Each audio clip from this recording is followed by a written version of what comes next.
We welcome our SABC News viewers to this broadcast. We're focusing on medicines and the high cost, particularly of cancer medicines. I'm now joined from our Cape Town studio by Silas Howarth. He's the MD of the Cannabis Expo. Thanks so much for your time on SABC News, Silas. Before we get to the expo, there's a warning about people smoking marijuana, the damage that it causes to their lungs. And then on the other hand, there's people saying cannabis, which is part of marijuana, is a way of trying to deal with it. So can you explain to us the differences? Is it just a name? Are they different strains? How does it work? Sure. Cannabis is an incredibly versatile plant. So there are so many different uses for cannabis itself. Of course, there's a recreational side of cannabis, but from the medicinal side, there have been studies across the world that have been done, for many years that have shown the many benefits to using cannabis medicinally or cannabis extracts as well medicinally. So there's certainly it's an overwhelming consensus that cannabis can be used as in a treatment plan very effectively. Okay, so last year the Constitutional Court ruled that private use of cannabis was okay, but Deputy Chief Justice Zondo being quite clear that cannabis can't be sold publicly and consumed publicly. How do you get around this, especially when you're having an expo? Well, the Cannabis Expo, there's many different facets to the cannabis industry, and the Cannabis Expo really is a showcase of the cannabis industry as a whole. So there's no actual smoking or trading of cannabis allowed at the Cannabis Expo, but there is so much more to it. There's the entire agricultural side. As you've said, in September, the Constitutional Court ruled that people can now, in private, grow and consume cannabis for personal use.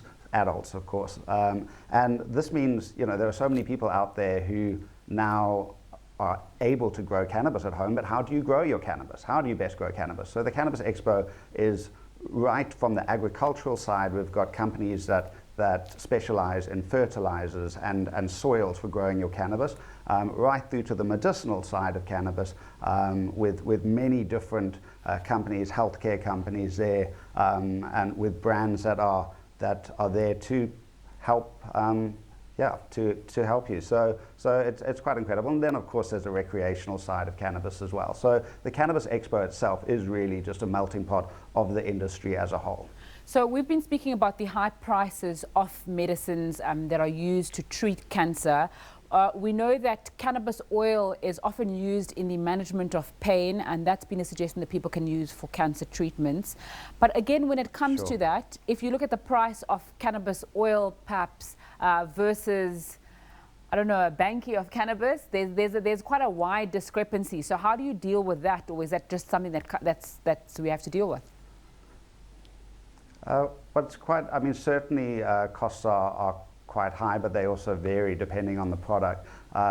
It certainly helps now that people can actually grow cannabis at home.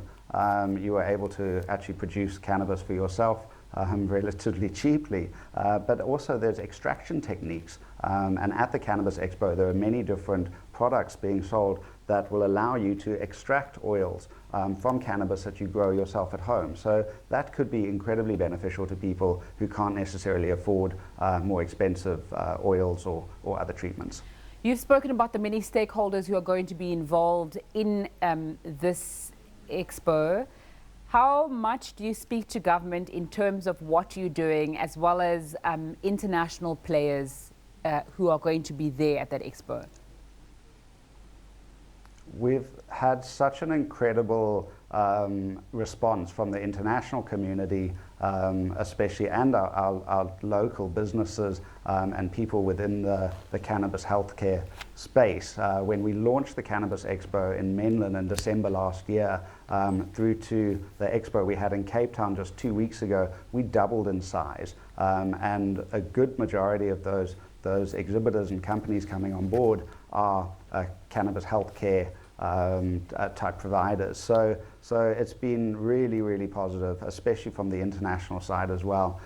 There's also a convention stage at the Cannabis Expo with talks every half hour. We've got an expo coming up in Durban in June, and we've invited government, certainly. It's a perfect platform for business, for people in the cannabis business space, for the public and for government to actually come together and engage in discussions around this incredibly versatile plant.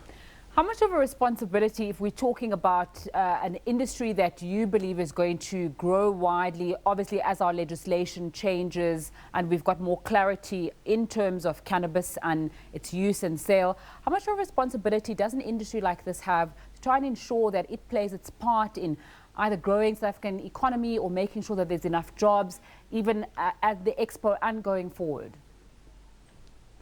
It's really, I mean, it's actually an incredibly exciting space to be in the cannabis industry at the moment, because it is completely exploding. We were blown away by just the amount of cannabis businesses that already exist in South Africa, but certainly from a job creation perspective, from an economic benefit, potential economic benefit perspective, there is there's such a huge advantage to the government actually lightening up with their regulations, and obviously regulating cannabis, but having a proper legal industry where people can grow cannabis properly, commercially, for medicinal use. People can actually properly process cannabis in South Africa. You look at what's happening in Lesotho, even in Zimbabwe. The Minister of Health for Zimbabwe, Dr. Moyo, actually came to this recent Cannabis Expo in Cape Town and was talking to the thousands of people there just about the huge economic benefits to their country now that they're actually allowing cannabis to be grown for medicinal uses. So thanks so much. That's South all we Africa have time for this afternoon. A little afternoon. bit behind some of our neighbours, and, sure. and there's a definite opportunity for us to improve. Thanks so much, Silas Howarth, MD of Cannabis Expo, joining me from our Cape Town studio there. That's all we have time for. My colleague Nompumela Rusiziba will be back after a short break. Goodbye from me.